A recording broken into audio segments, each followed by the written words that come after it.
Hey, all you cinema buffs out there, I'm Dennis Stack, bringing you another episode of my Stephen King reviews. Now, I've already brought you my third favorite movie, The Green Mile, my second favorite Stephen King movie, The Shining, and so with these series of reviews leading up to It coming out in September, I wanted to review a Stephen King movie that I haven't seen before. And when I was looking through the catalog, the one that I picked out was like one I can't believe I haven't watched before. It's got one of my favorite actors of all time and one of my favorite directors, especially in this genre of all time, and that is The Dead Zone, starring Christopher Walken and directed by David Cronenberg. And I gotta say that this movie is pure Cronenberg. I think that he has like not only just a unique style. There's nothing like really groundbreaking about it outside of his body horror movies, which this one really isn't. But I just think that he does a great job of atmosphere building.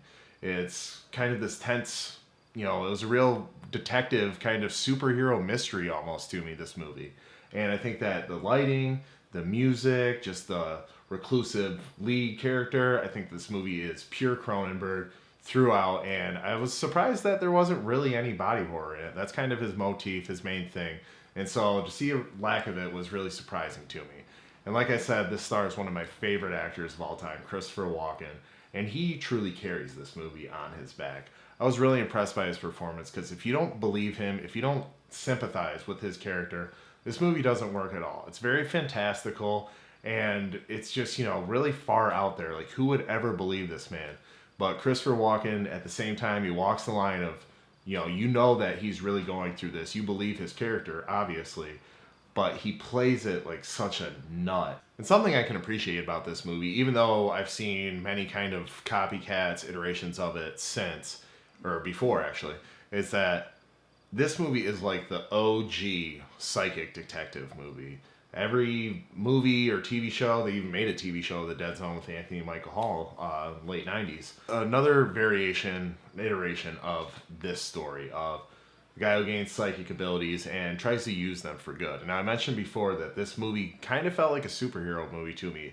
The philosophy of one Peter Parker came to mind, where he's got this great power, and with great power comes great responsibility. And Christopher Walken's character really kind of battles with that. Like, what should he change? What shouldn't he change? I mean, he wants to do good with this power, even though it's a curse.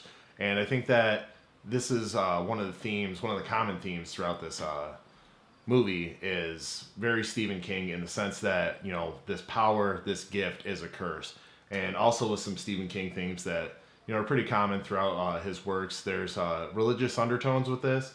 At one point, some person calls this psychic ability a gift from God, and then another person calls him a devil for having it.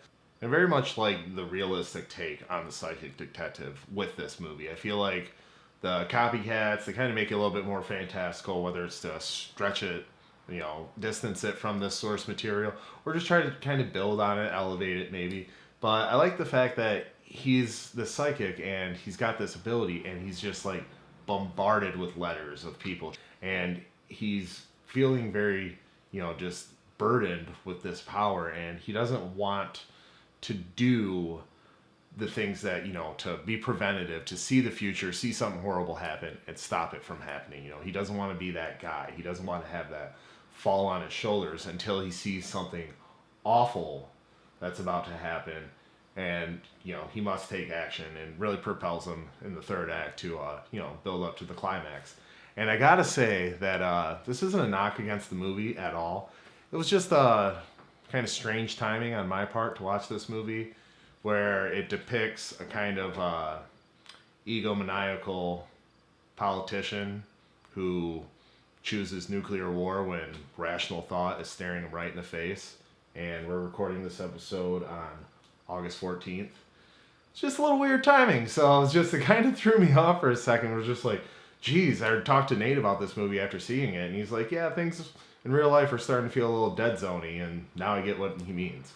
Now, while I do love Cronenberg's style and Walken's acting, and I think that the screenplay for this movie is also very good. I think there's good moments of dialogue, and there's good supporting performances, but I do have one kind of major gripe in the storytelling. One of my closest friends, his wife has read 20 to 30 of Stephen King's books, and she said her biggest criticism of all of his works are unnecessary sex. Whether that's to, drum up book sales, whatever reason Stephen King had for it, I'm not questioning that. But I can see where this movie is an example of where it's just, they could have completely cut that out and the movie wouldn't have changed at all. But after Christopher Walken wakes out of the coma, he rekindles with his ex-girlfriend, who he found out is married, and then when he talks to her, has a child.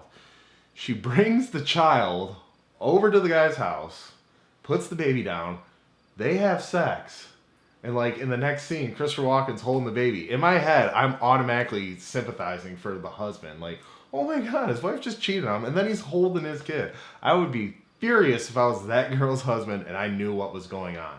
But in my head, I'm like, okay, maybe they're going to paint a bad picture of the husband. He's, maybe their relationship was kind of rocky. Kind of like, try to excuse or justify this behavior. But no, not only do you see the husband later in this movie, he seems like a good guy. Very supportive man of the family, and it just puts a sour taste in your mouth. Once again, I feel like they just could have cut that out. You didn't have to bring it in there. I mean, you could have saved it for at the end where she tells Christopher Walken's character that she loves him. I think that would have brought it full circle enough. Buffs. So overall, I gotta say, I really enjoyed this movie. I'm glad that I gave it a try. I wanted to see this movie for quite some time, just like never really got around to it, never really had a reason for it until started doing this series of Stephen King reviews. So once again, I'm going to grade these movies on our standard 1 to 10 scale, and I'm going to give Dead Zone an 8 out of 10. I think that I want to read the book. Like I said, with all these Stephen King reviews, I haven't read any of the books about him. But it makes me want to read the book. And I think that's what a good movie adaptation should do. Make you want to read the book, make you want to explore in the universe, and see how this all started. Buffs. Alright, so that's it for my review of The Dead Zone. What did you guys think? What do you think of Stephen King in general? What do you think of the movies of his works in general? Go ahead and leave a comment down below. And don't forget to like, share, and subscribe. We appreciate all the love here at Cinema Buffs. And join me next week when I review my least favorite Stephen King movie. And the clue for that is a typewriter. The man certainly loves to write about writers, so it could be Misery, it could be It, who knows? I mean, once again, he loves to write about writers. But I'll bring you that review next week. Until then, don't you forget, there's no place like the theater.